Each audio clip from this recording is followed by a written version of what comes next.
Dan kini langsung kita bergabung ke Geraha BNPB untuk mengikuti jalannya konferensi pers terkait perkembangan terkini wabah virus corona.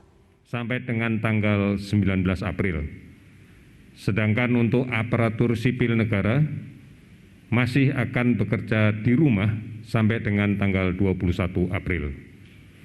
Oleh karena itu, mari sama-sama kita patuhi untuk tetap bekerja di rumah, menjaga jarak fisik yang cukup pada saat kita melaksanakan komunikasi sosial, dan selalu gunakan masker apabila terpaksa keluar dari rumah. Gunakan layanan-layanan online yang sudah kita kenal, gunakan jasa kurir yang sudah biasa kita gunakan semaksimal mungkin. Oleh karena itu, tetap tinggal di rumah. Bila tidak sangat-sangat diperlukan, tetap di rumah. Saudara-saudara, beberapa saat yang lalu, Menteri Kesehatan baru saja menyetujui berlakunya pembatasan sosial berskala besar di wilayah daerah khusus Ibu Kota Jakarta. Artinya, ini adalah upaya yang lebih berskala besar terkait dengan himbauan pemerintah untuk tetap belajar dari rumah, bekerja dari rumah, dan beribadah dari rumah.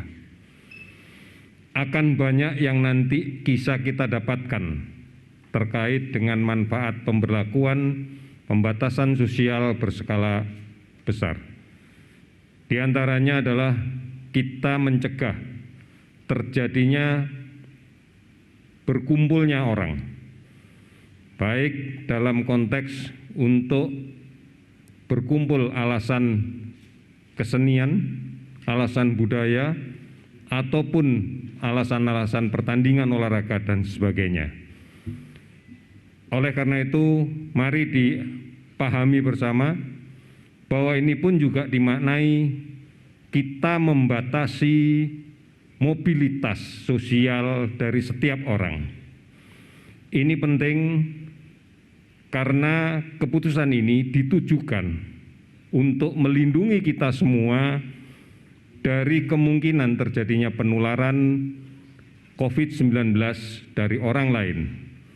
Oleh karena itu, kita semuanya bersama-sama untuk memutuskan rantai penularan ini dengan cara tidak melakukan mobilisasi sosial untuk kepentingan apapun apabila memang betul-betul tidak diperlukan. Kami percaya sepenuhnya bahwa kawan-kawan jurnalis akan membantu menyebarkan informasi ini secara baik, secara lengkap, tentunya dalam perspektif pemahaman masyarakat secara umum.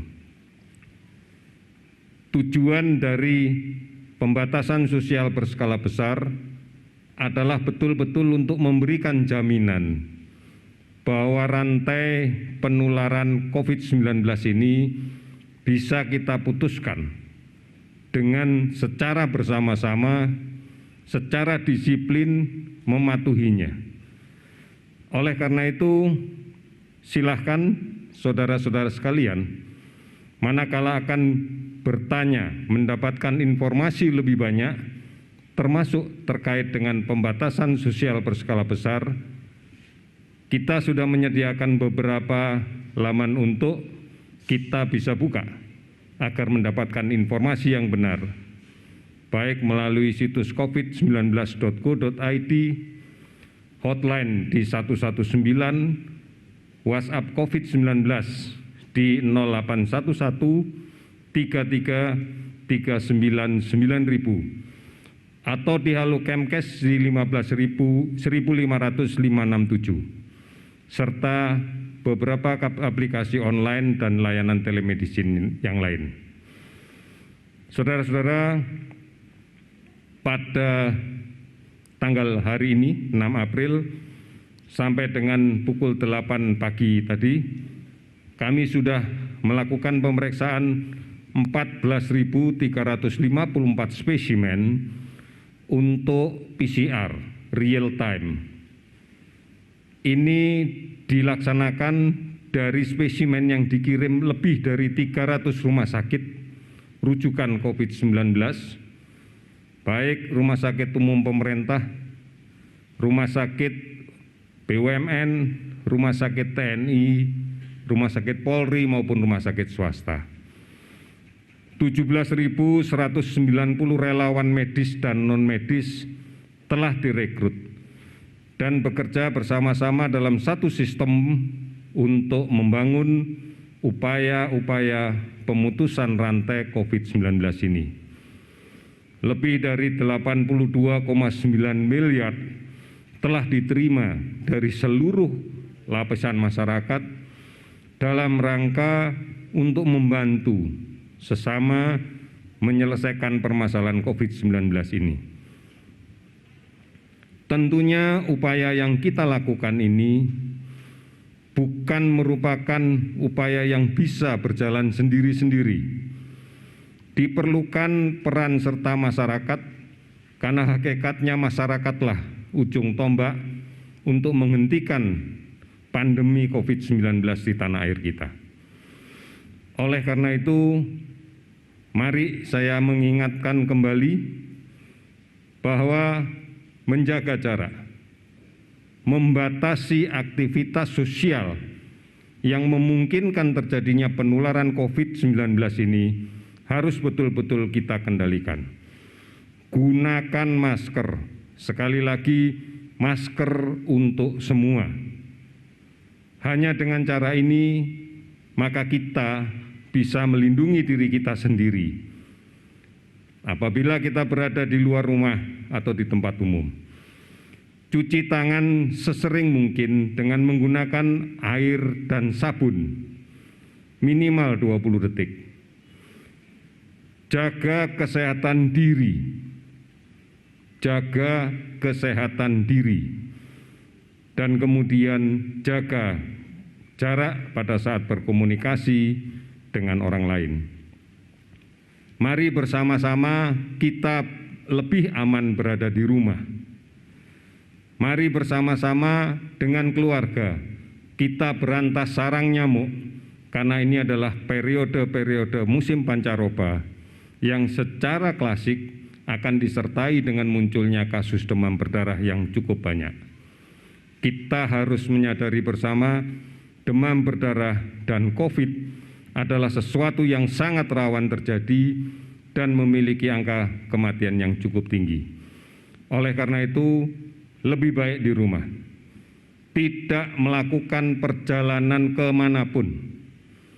Bukan hanya perjalanan ke kampung halaman, tapi juga perjalanan ke rumah saudara dan handetolan yang lain. Cukuplah berkomunikasi dengan alat komunikasi yang kita miliki selama ini. Oleh karena itu, ini adalah bagian dari partisipasi kita semua.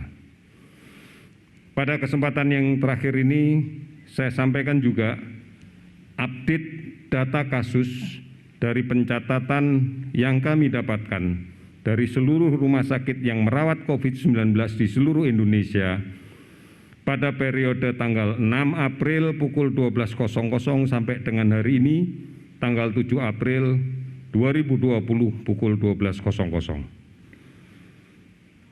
Kita dapatkan penambahan kasus baru confirm pemeriksaan PCR COVID-19 sebanyak 247 orang.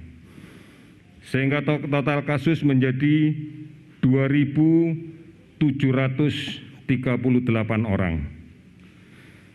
Kasus sembuh bertambah 12 orang, sehingga menjadi 204 orang.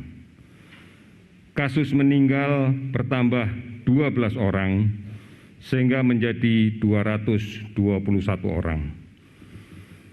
Saudara-saudara sekalian, gambaran-gambaran yang saya sampaikan pada data hari ini menunjukkan bahwa masih terjadi penularan di luar rumah sakit. Masih ada orang sakit mengandung virus tetapi tidak merasakan dirinya sakit, yang masih berada di tengah-tengah kita. Inilah yang harus segera kita hentikan. Mari kita patuh dan disiplin mencuci tangan pakai sabun dan air mengalir. Mari kita patuh dan disiplin memakai masker. Mari kita patuh dan disiplin menjaga jarak aman. Dan mari kita patuh dan disiplin untuk tetap tinggal di rumah. Patuhi ketentuan-ketentuan tentang aturan pembatasan sosial berskala besar untuk saudara-saudara yang berada di DKI dan sekitarnya. Patuhi semua ketentuan, tidak perlu mempertimbangkan untuk pulang kampung hari ini. Kita lindungi saudara-saudara kita yang di kampung, kita melindungi orang tua kita yang berada di kampung. Insya Allah dengan cara yang seperti ini, maka kita akan dengan cepat bisa mengendalikan laju dari penularan penyakit COVID-19. Mari kita bergandeng tangan, mari kita bersama-sama untuk melindungi diri kita sendiri, melindungi keluarga kita, melindungi tetangga kita, melindungi orang tua kita, melindungi sanak saudara kita yang berada di kampung, melindungi seluruh warga kota kita, melindungi bangsa kita. Saya yakin, kita yakin, semua yakin dan optimis. Indonesia pasti bisa, pasti bisa. Terima kasih, selamat sore.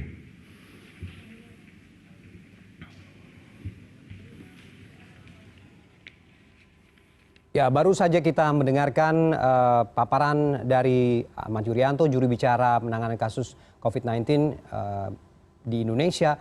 Kita ketahui tadi bahwa ada penambahan kasus. Untuk kasus per hari ini ada 247 orang atau kasus baru, sehingga total menjadi 2.738 orang yang positif COVID-19. Dan untuk kasus sembuh ada tambahan sebesar 12 orang atau sebanyak 12 orang hingga kemudian menjadi 204 orang dinyatakan sembuh. Dan untuk korban meninggal ini bertambah 12 orang per hari ini.